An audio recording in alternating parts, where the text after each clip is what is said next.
Welcome to your deep dive on limitless learning. We're about to unlock some incredible potential based on the book Limitless by Jim Kwik. Yeah. We'll be exploring how to upgrade your brain, learn anything faster, and basically unlock your exceptional life. You sent us some fascinating excerpts, and they're packed with actionable insights. We're going to break down Kwik's key concepts like the FASTER method and the power of the three men's mindset, motivation, and methods. We'll also delve into practical techniques to boost your reading speed, enhance your memory, and even combat those pesky digital distractions that can hinder our progress. Get ready for some aha moments. This is going to be a game changer. Let's start with Jim Kwik himself. His story is really something else. He actually suffered a childhood brain injury. Oh, wow. Which made learning a real struggle for him. It took him 3 years longer to learn to read than his peers. It's amazing how resilient the brain can be, though. It really is. And now he's a world-renowned expert in speed reading, memory improvement, brain performance, and accelerated learning. That's the power of neuroplasticity, your brain's ability to change and adapt throughout your life. So even after a serious setback like Kwik experienced, you can still rewire your brain for success. That's pretty inspiring. It really is, and it highlights the central theme of Kwik's book.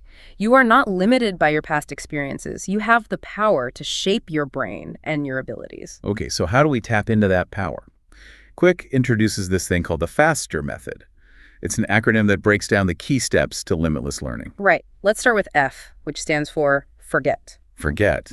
I'm all for forgetting some things, but is that really the key to learning? Well, in this context, forget means eliminating distractions. You can't learn effectively if your mind is scattered all over the place. Makes sense. So it's about clearing the mental clutter, so to speak. Exactly. Once you've created that mental space, you can move on to A, which stands for act. Okay, so we're forgetting distractions and taking action. What kind of action are we talking about? Active engagement with the material. Kwik emphasizes that learning shouldn't be passive. Don't just consume information, create something with it. Think about how you can apply it, teach it to someone else, or use it to solve a problem. I like that. It's about moving beyond highlighting and underlining and actually doing something with the information. Right. Now, after act comes S for state. State, as in the state of mind. Exactly. Kwik emphasizes that both your mental and physical state are crucial for learning. Stress, fatigue, negativity, these can all hinder your ability to learn effectively. It's like trying to run a marathon on an empty stomach and no sleep. You're not going to perform at your best. That's a great analogy. So find that flow state, that sweet spot where you're focused, energized, and ready to absorb new information. All right, so we've got forget, act, and state. What's next? P, which stands for teach. Learning with the intention of teaching the material to someone else can be a game changer. Oh, I've heard of that. It forces you to really understand the material inside and out. It does. It's a powerful technique for boosting both comprehension and retention. Love it. Okay, what about the last two letters in FASTER? E stands for enter, which means scheduling time for learning and personal growth. It's like making an appointment with yourself to expand your knowledge and skills. We schedule everything else, so why not schedule time for learning? I'm totally guilty of letting learning take a backseat to other priorities. It's time to change that. Absolutely. And finally, R stands for review. Kwik is a big advocate for spaced repetition. Spaced repetition, that sounds familiar. It means reviewing new information frequently at first and then gradually increasing the intervals between reviews. It helps combat the forgetting curve. Right, it's like reminding your brain, hey, remember this, it's important. Exactly. Spaced repetition is a powerful technique for moving information from short-term to long-term memory. So we've got forget, act, state, teach, enter, and review. FASTER. I love it. It's a simple but effective framework for approaching learning in a more deliberate and effective way. It is, and it lays the groundwork for the 3 M's: mindset, motivation, and methods. These are the 3 pillars of Kwik's approach to limitless learning. Okay, let's unpack those 3 M's, starting with mindset. What exactly does Kwik mean by mindset? It's all about challenging those self-imposed limitations. We often put invisible barriers in our own way by telling ourselves we're not good at certain things or that we can't achieve certain goals. Ugh, yes, I'm so guilty of that. I'm my own worst critic sometimes. How do we break free from those limiting beliefs? It starts with awareness. Notice those negative thoughts and actively choose to replace them with positive and empowering ones.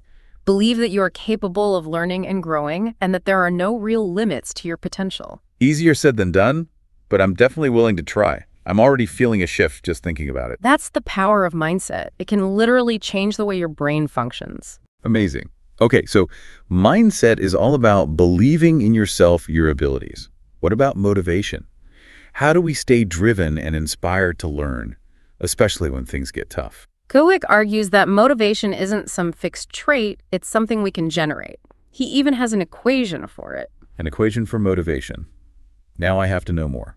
He says that motivation equals purpose times energy times small, simple steps. Okay, let me see if I've got this straight. If we have a clear purpose for learning something, and we manage our energy levels effectively, and we break down our learning goals into manageable chunks, that creates motivation. Exactly. It's about connecting with your why, fueling your body and mind, and taking consistent action, even if it's just baby steps. That's really helpful. It takes the pressure off. It's not about being perfectly motivated all the time. It's about showing up consistently, even when you don't feel like it. Right. And that's where the third M comes in, methods. Methods, as in the techniques and strategies we use to learn. Exactly. Kwik covers a wide range of methods in the book, from focus and study strategies to memory techniques and speed reading hacks. So it's about having a toolbox full of different learning strategies and knowing when to use each one. You got it. And remember, there's no one-size-fits-all approach to learning. It's about experimenting, adapting, and constantly refining your methods to find what works best for you. That makes sense. Speaking of methods, Kwik has a technique for speed reading, right? I've always wanted to be able to read faster. He does. It's called the 4-3-2-1 method. It's designed to help you dramatically increase your reading speed by pushing your boundaries and breaking those mental barriers. Whoa, I am so ready for this. Tell me everything. It's all about pushing past your perceived limitations. The basic idea is to time yourself reading at a comfortable pace, then try to hit that same point in less and less time. This trains your eyes to move faster and process information more efficiently. So it's like a workout for our reading muscles. I like that. But what about those bad reading habits that Kwik talks about, the ones that slow us down? Yes. He calls out regression, subvocalization, and word-by-word reading as the big culprits. Okay, let's break those down. What is regression and how do I stop doing it? Because I'm pretty sure I do that all the time. Regression is when you go back and reread words or phrases you've already read. It's often an unconscious habit, and it can disrupt the flow of your reading. Ugh, yes, I do that, especially when I'm tired or distracted. It's like my brain is hitting the rewind button. So what's the fix? Kwik recommends using a pacer, your finger, a pen, even a bookmark, anything to guide your eyes forward and prevent them from darting back. That's a great visual. It's like creating a smooth pathway for your eyes to follow. Exactly. And remember, attention follows movement. A pacer helps keep you focused and on track. Okay, so that's regression. What about subvocalization? I've heard that term before, but I'm not quite sure what it means. Subvocalization is silently saying the words in your head as you read. It can be helpful for some, especially when learning a new language. Right, like when you're sounding out unfamiliar words. But it can also slow us down, right? Exactly. It limits your reading speed because you're reading at the pace of speech. Kwik has an interesting technique to combat this. Okay, I'm all ears. What's the secret? He suggests counting out loud while you read. Counting out loud. That's kind of wild. It sounds strange, I know. I have to try it, though. I'm willing to try anything to read faster. It works. By engaging your vocal cords in a different way, you interrupt that subvocalization habit and force your brain to process information visually. I never would have thought of that. Yeah. Okay, last bad habit. Word-by-word reading. What's the problem with that? When we're learning, we focus on individual words. But as we get better, we should take in larger chunks of text. Word-by-word reading slows you down. So it's like training wheels for our eyes. Time to take those off and let our eyes fly. Exactly. Train your eyes to see phrases, even whole sentences, at a glance. You can practice expanding your peripheral vision and noticing natural pauses in the text. This is all so fascinating. It's like I've been reading the same way my whole life, and now I'm realizing there's a whole other level I could be operating on. There is. And once you break those bad habits and start reading in phrases, you'll be amazed by how much faster and more efficiently you can absorb information. I'm already excited to try these techniques out on my next book. Now, while we're on the topic of memory and learning, what about Kwik's advice on actually boosting our memory power? I feel like I could definitely use some help in that department. Well, one of the simplest yet most powerful things Quick recommends is continually learning new things. Right, we touched on that earlier. It's all about neuroplasticity, that amazing ability of our brains to keep changing and growing throughout our lives. It is, and learning new things is like a workout for our brains. It strengthens those neural connections and even helps create new ones. So the more we learn, the easier it becomes to learn even more. It's a pretty awesome concept. Exactly. It's a positive feedback loop. And the best part is it doesn't really matter what you learn, a new language, a musical instrument, a new sport, whatever sparks your curiosity. That takes the pressure off. So it's not just about stuffing our brains with information, it's about keeping our minds engaged and challenged in new and interesting ways. Exactly. Quick also emphasizes the power of novelty for brain health. Novelty, like trying new things and having new experiences. Yes, it keeps us mentally sharp, engaged with the world around us, and open to new learning. This brings us to a really interesting point, Quick's 4Ds of the digital age. We've talked about the first three: digital deluge, digital distraction, and digital dementia. Now, what about this fourth D, digital deduction? This one focuses on the increasing automation of critical thinking and problem solving in our tech-driven world. Quick argues that as algorithms and AI take over more tasks, we're missing chances to exercise those higher-level thinking skills. So it's like we're outsourcing our thinking to machines. In a way, yes. And while automation can be super helpful, Quick cautions us to be mindful of the potential downsides. If we rely too much on technology to think for us, it's like letting our mental muscles atrophy. That's a scary thought. We need to make sure we're still pushing ourselves to think critically, even as technology keeps advancing. Absolutely. Technology is a tool, an incredibly powerful one, but we're the ones who need to be in control, not the other way around. Quick encourages us to be mindful and intentional about how we use it. So it's not about ditching technology altogether, but about using it in a way that supports our learning and growth rather than hindering it. Exactly. It's about finding that balance, so we're using technology to enhance our thinking, not replace it. It makes you wonder, though, if we're becoming so reliant on technology, are we losing some of those essential human skills like critical thinking, creativity, and problem solving?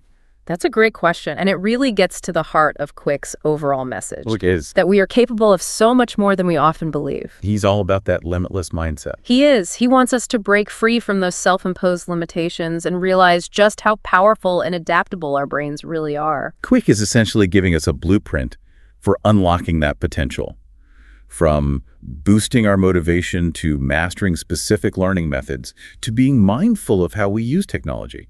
It's an inspiring message, especially in a world that constantly bombards us with messages that we're not enough or that we need to be more. Quick reminds us that we already have everything we need within us to achieve great things. We just need to tap into that potential. Exactly. And while some of Quick's techniques might seem a bit unusual at first, there's a lot of wisdom and insight in his approach. I agree. This whole deep dive has been eye-opening. It's making me realize how much I take my learning for granted and how much more I'm capable of if I just apply myself. What stands out to you the most? For me, it's that reminder that learning isn't just about absorbing information. It's about transformation. It's about who we become in the process. That's a great point. It makes me think about something Quick doesn't directly address, but it feels really connected to everything we've been discussing. Oh, I'm curious. What are you thinking about? Well, we've been focusing on individual learning, right? But what about the power of learning together? Collective learning, sharing knowledge, collaborating, all of that. That's a fascinating thought. You're right. Quick focuses on individual empowerment, but we don't learn in isolation. Everything we know builds on what others have discovered and shared. Exactly. I think there's something really powerful about that collective learning process. It's how we as humans have achieved so much. Imagine where we'd be without collaboration. Absolutely. Especially now, facing complex challenges like climate change, social issues, all of it. No one person has all the answers. We need diverse perspectives and a willingness to learn from each other. So how do we encourage that kind of collective learning? Both personally and as a society, how do we get better at collaboration and knowledge sharing? It's a big question, but it starts with valuing different perspectives. Step outside your usual circles. Talk to people who see things differently than you do. Be open to being challenged. It's like expanding your learning ecosystem, moving beyond those echo chambers we all tend to get stuck in. Exactly. And we need to create environments where it's safe to share ideas, to ask questions, even to make mistakes and learn from them. So a culture of curiosity, openness, and being okay with not having all the answers. Yes. And remembering that true learning involves more than just facts. It's about building empathy and understanding, too. Because at the end of the day, what's the point of all this learning if it doesn't lead to a better world for everyone? Beautifully said. Kwik's Limitless gives us tools for personal growth.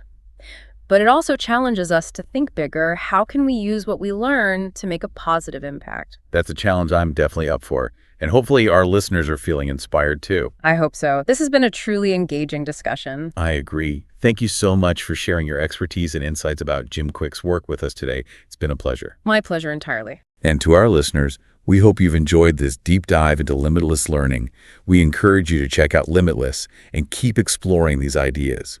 Remember, your potential is limitless. Keep learning, keep growing, and never stop pushing the boundaries of what's possible. That's the perfect takeaway. And that's a wrap for this episode of The Deep Dive. Until next time, keep those brains firing.